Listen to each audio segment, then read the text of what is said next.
ડાંગમાં 311 હનુમાન મંદિરોની નિર્માણ યજ્ઞ ડાંગ પ્રયાગ હનુમાન યાગ અંતર્ગત 175માં હનુમાન મંદિરનું લોકાર્પણ। પ્રાકૃતિક જીવન ખરા અર્થમાં સ્વર્ગ સમાન છે, તેની સમીપ રહેવાથી જીવન સ્વસ્થ શાંત રહે છે હોવાનું જણાવતા પૂર્વ રાષ્ટ્રપતિ રામનાથ કોવિંદ।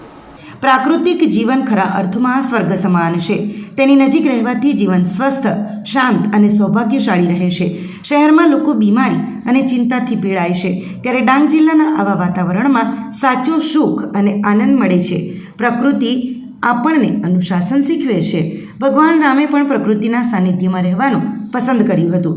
રાષ્ટ્રપતિ તરીકેના કાર્યકાળમાં આવવાનો સંયોગ ન રચાયો, પણ આજે હનુમાન દાદાની કૃપાથી અહીં આવવાનું મને સૌભાગ્ય મળ્યું છે।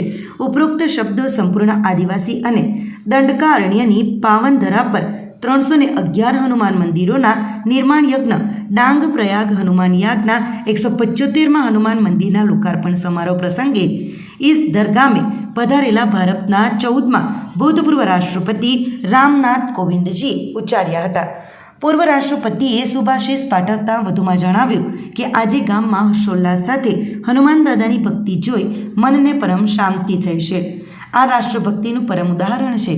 ગત રોજથી અનેક મંદિરોમાં જવાનું સૌભાગ્ય મળ્યું છે, ત્યારે મને મારું બાળપણ યાદ આવી ગયું હતું। મારા ગામમાં પણ હનુમાનજી દાદાનું મંદિર હતું, જેમાં હું નિયમિત હનુમાન ચાલીસાના પાઠ કરતો હતો। ગુજરાત વિધાનસભાના નાયબ મુખ્ય દંડક અને ડાંગના ધારાસભ્ય વિજયભાઈ પટેલે શબરી ઘરે રામ પધાર્યાનું ભજનની પંક્તિ ગાઈ ડાંગ જિલ્લામાં દેશના 14મા રાષ્ટ્રપતિ પધાર્યા તે અંગેનો અહોભાવ પ્રગટ કરી મંદિરોના નિર્માણથી ગામોમાં એકતા અને સંગઠનની તાકાત વધી રહી હોવાની સાથે ગામો વ્યસનમુક્ત બની રહ્યા હોવાની ખુશી વ્યક્ત કરી હતી। રાજ્યસભાના સાંસદ અને 311 મંદિરના સંકલ્પ કરતા ગોવિંદભાઈ ધોળકિયાએ જણાવ્યું કે આજે ડાંગની ધરતી પર દેશના 14મા રાષ્ટ્રપતિ રામનાથ કોવિંદજી પધાર્યા છે, તે ભગવાનની કૃપાથી શક્ય બન્યું છે। ડાંગ જિલ્લામાં 311 હનુમાન મંદિરના પ્રેરણામૂર્તિ શ્રી પી સ્વામીજીએ જણાવ્યું કે ગામોમાં મંદિરો બનવાથી માત્ર પૂજાપાઠ જ નહીં, પરંતુ સમાજના સર્વાંગી વિકાસ માટે આરોગ્ય અને શિક્ષણ સહિતના કાર્યો તેમજ ગામના સામાજિક કાર્યો પણ થઈ રહ્યા છે। બીજા દિવસે સવારે પૂર્વ રાષ્ટ્રપતિના વરદ હસ્તે 311 મંદિરના સંકલ્પ કરતા અને રાજ્યસભાના સાંસદ ગોવિંદભાઈ ધોળકિયા તેમજ પ્રયોશા પ્રતિષ્ઠાનના સંસ્થાપક પી સ્વામીજીની પ્રેરક ઉપસ્થિતિમાં ટોકર દહાડ અને ઈસદર ગામે હનુમાન મંદિરનું સંપૂર્ણ ભક્તિભાવ અને આદિવાસી સંસ્કૃતિના દર્શન સાથે લોકાર્પણ કરવામાં આવ્યું હતું। कुछ समय के लिए मैं पीछे चला गया था और मैं सोचता था कि मेरा जब मैं राष्ट्रपति था तो सूरत तक आना हुआ, बड़ौदा आना हुआ, अहमदाबाद आना हुआ, कच्छ आना हुआ, भावनगर आना हुआ, जामनगर आना हुआ, लेकिन ये पवित्र धरती छूट क्यों गई? ડાંગના ઈસદર ગામે હનુમાન મંદિરના નિર્માણ કાર્યથી પ્રભુ શ્રી રામ નામના જયકારા સાથે લોકોના ઘોડાપૂર મટ્યા। ડાંગ પ્રયાગ હનુમાન યાગ અભિયાન અંતર્ગત ચાલી રહેલા હનુમાન મંદિરોના નિર્માણ કાર્ય દરમિયાન આહવા તાલુકાના ઈસદર ગામે પણ નવું મારુતિ મંદિર તૈયાર થતાં ગ્રામજનોમાં પ્રભુ પધાર્યાનો આનંદ વર્તાઈ રહ્યો છે। સમગ્ર ઈસદર સહિત આસપાસના ગામોમાં પ્રભુ શ્રીરામ નામના જયકારા સાથે લોકો ભક્તિના ઘોડાપૂરમાં તણાઈ રહ્યા છે। ભગવાનની શોભાયાત્રા, ભજન કીર્તન અને સત્સંગ, ભંડારા સહિતના શ્રેણીબદ્ધ કાર્યક્રમોએ દંડકારણ્યની ભૂમિને જાણે કે ફરીથી પાવન કરી દીધી છે।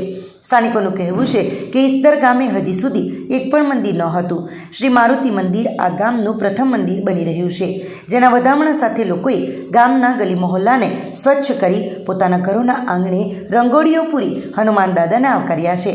ઠેર ઠેર અનોખો ઉત્સાહ વર્તાઈ રહ્યો છે।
આપણી સંકલ્પ ન્યૂઝ ચેનલને સબસ્ક્રાઇબ અને લાઇક કરો, બેલ આઇકન દબાવો જેથી આવનાર ન્યૂઝ અપડેટ્સની નોટિફિકેશન આપના મોબાઈલ પર સૌથી પહેલાં પહોંચે.